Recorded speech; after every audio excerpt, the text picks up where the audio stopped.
hit that like and subscribe button. And we always love feedback, so leave a comment. Now, back to your regular scheduled program.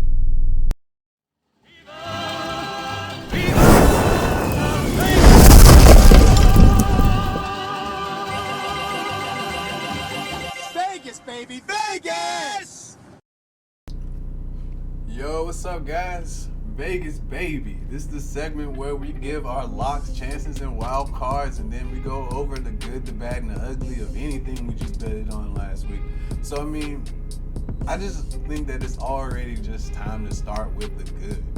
Like, we're gonna jump right into it. The Super Wild Card weekend was ridiculous in all sense. Even though it's still like we got one more game left, I feel like it's already given us a lot to digest so far going through. So going with the good, I want to start off with Tampa Bay Buccaneers. They were able to clear their 8.5 point spread against the Eagles. It was never in doubt. The Eagles scored some garbage touchdowns late in the game, but they definitely looked like a team to beat in that game. Even though it was a 2 versus 7, the Eagles barely squeaking into the playoffs. They got what they needed done, and they're on to the next. Next, I want to definitely shout out to the 49ers. Deebo Samuels and that defense came through. Man, that running game was ridiculous. I definitely said that they were in a position that they were able to beat anybody in the NFC right at this point, and the Dallas Cowboys were able to lose to anybody at this point. And what did you know? Showed up again. Next, I definitely want to talk about the Cincinnati Bengals. I think that they had a good win against the Raiders.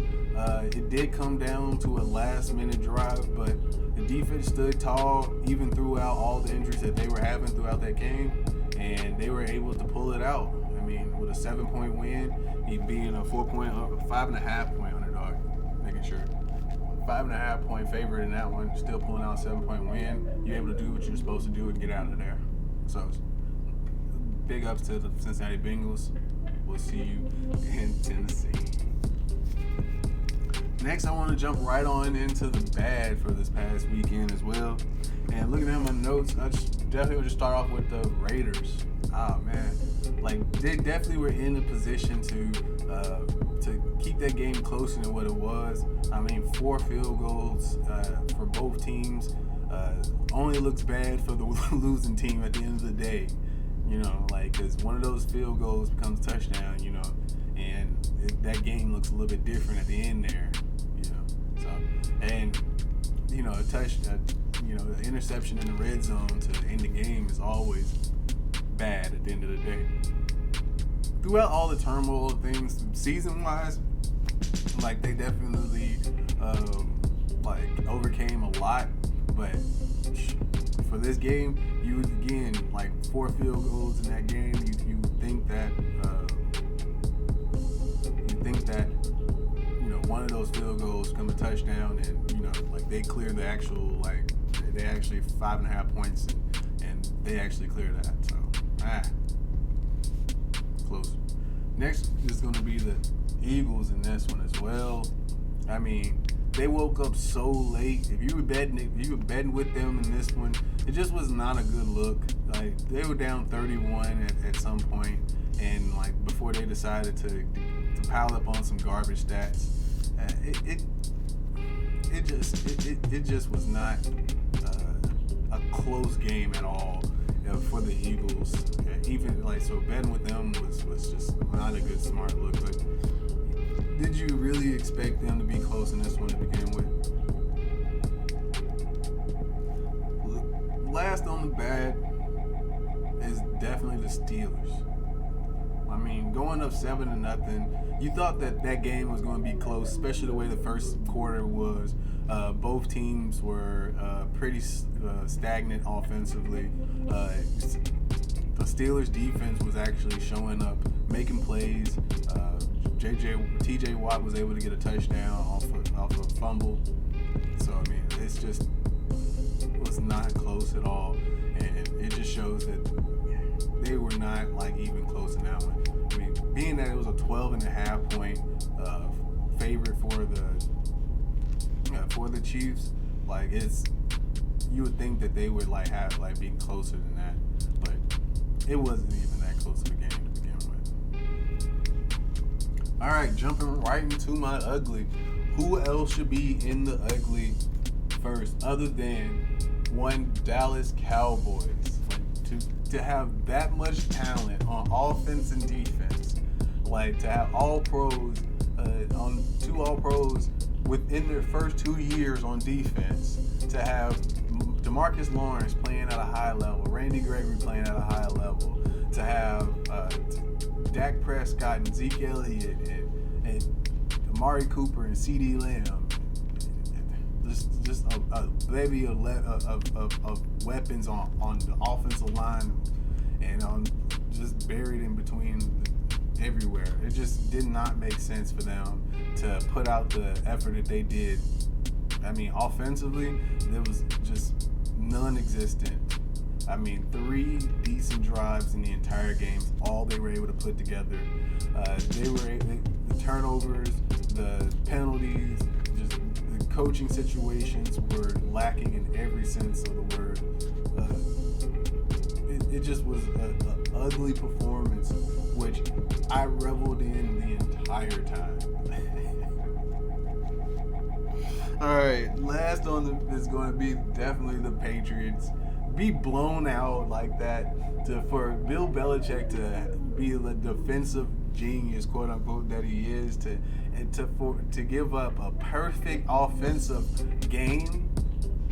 It is ugly. Like, what do you do defensively? You have to go back through and just chalk everything back up on the board and see where you can change everywhere. Like, that's terrible. Like, the lights were shining the brightest, and that's what you put out there defensively.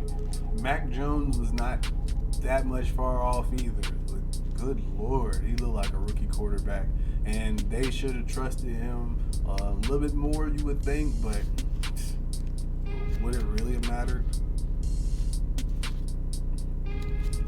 All right, guys, we're going to jump right into some NBA games. I'm looking at my notes for Monday night. We're going to start off with the Bulls traveling to Memphis to play the Grizzlies. I would like the Grizz in this one. I mean, the Bulls are flying high as well. This is going to be a really good matchup. I feel like there's going to be 200-plus points in this one, but the Grizz are just in the West. The West is just a little bit stronger of teams right now, and until that changes, I'm just going to stick with them right now. I think Ja is playing at MVP level, and coming off a couple of like tough losses this past weekend, I think they're going to show up when it matters the most, especially against a team that most people would love to see in Memphis, which is the Chicago Bulls. Next, we got the Bucks traveling to Atlanta to play the Hawks, and the Hawks just have not played up to the level that they were playing at last year. I mean, COVID's one thing, injuries is another thing. I mean, like, chemistry throughout those times is going to be stagnant as well. But I mean, you just expected so much more, and the Bucks are still the Bucks, so I think they're going to run over them in this one. All right, last but not least, on Monday, we got the Jazz traveling to LA to play the Lakers. You never know which Lakers team you're going to get. They're going to play, you would imagine they're going to play a lot more Dwight Howard in this game because of Rudy Gobert's presence. But I just don't see a way the Lakers beating some of the top teams. They're so inconsistent. I think that this is one that they're going to fold as well. LBJ is probably going to put up like historic numbers again, like continuous, like a great pace for anybody who's ever played 19 years in the league. And it's for what? Man, it's tough to see for the King out there in LA. Hopefully they can get him some help.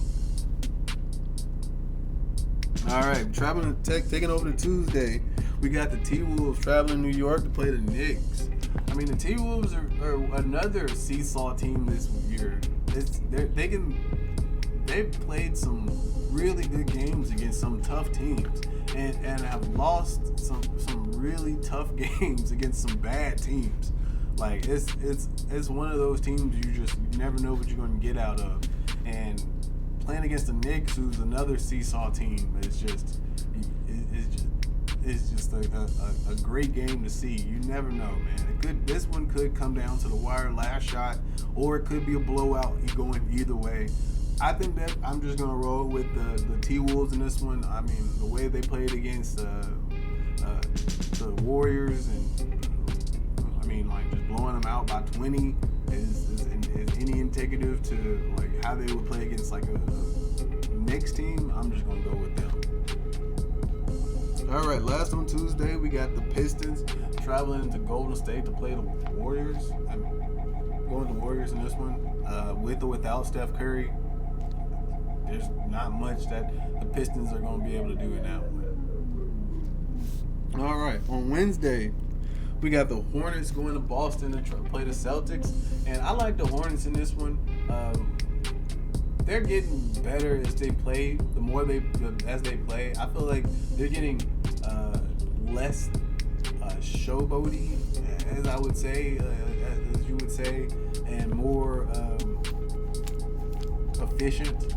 So I mean, they're still gonna make a lot of highlight plays. Miles Bridges plays above the rim. LaMelo Ball is a highlight reel just waiting to happen every time he touches the ball. I mean, they have some like high flyers, and the way that they play, Terry Rozier and Gordon Hayward are just a really good basketball. And to see them settling into playing really good basketball is going to be like crazy for the NBA for years to come. I can't wait to see it. I'm just going to go with the Hornets in this one.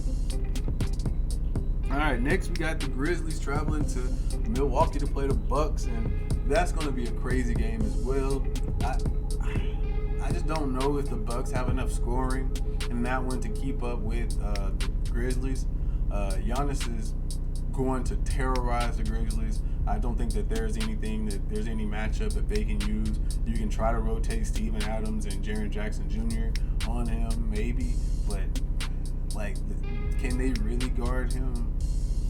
Can they really stop Giannis? Can anybody really stop Giannis? I mean, so I'm just gonna roll with the Grizzlies in that one again. I just think that Desmond Bane and John Morant and the 3-point game that the Grizzlies have, like any given night, is going to show up again. So roll with them. All right, last game on Wednesday, we got the Clippers traveling to Denver to play the Nuggets. And I like what the Clippers are doing. T. Lue is a really good coach, man. I mean, he's got them playing at the best level that they can play at with the talent that they have, man. Like this, I mean, they still do have some talent. Don't get me wrong. But I mean, without Kawhi Leonard and PG-13, you're already handicapping yourself. So, but it's still not enough. I feel like to play against a Joker-led team. So I'm just gonna roll with the Nuggets in that one. They're just going to be too much to handle for for that team at this point right now. All right, on Thursday we got the Suns traveling to Dallas to play the Mavs, and man, is anybody going to give the Suns their roses this year? Man, they're playing like the definite number one team again. They are playing out of their mind all year, bringing back majority of their team and keeping that continuity. Chris Paul can make continuity with anything at this point. He's such a good point guard. Devin Booker is lights out, the superstar. I mean, just the talent that they have with Bridges and not Bridges, with Cam Johnson and with the rest of the squad that they have going on down there, it's just ridiculous. I mean, I'm not betting against them most nights. They only have 8 losses to this point, and I don't think that the Mavs will give them 9. So. All right, last game on Thursday, we got the Pacers traveling to Golden State to play the Warriors, and with with or without Steph, again, I just like the Pacers are going through so many injuries. I don't think T.J. Warren still hasn't played yet in this season. Brogdon's going in and out the lineup. So I mean, they're just dealing with a lot of things in that organization. You think that Miles Turner is probably going to be moved by the trading deadline. So there's just so much going on, and the Warriors are just a consistent model team, even with injuries, if they're missing Draymond. Still, I think they're going to be too much for the Pacers. So I'm going with the Warriors in that one again. All right, guys, that's wrapping it up for Vegas, baby. All right, when we come back, I'm gonna jump right into hot news, not news. So stay tuned, guys.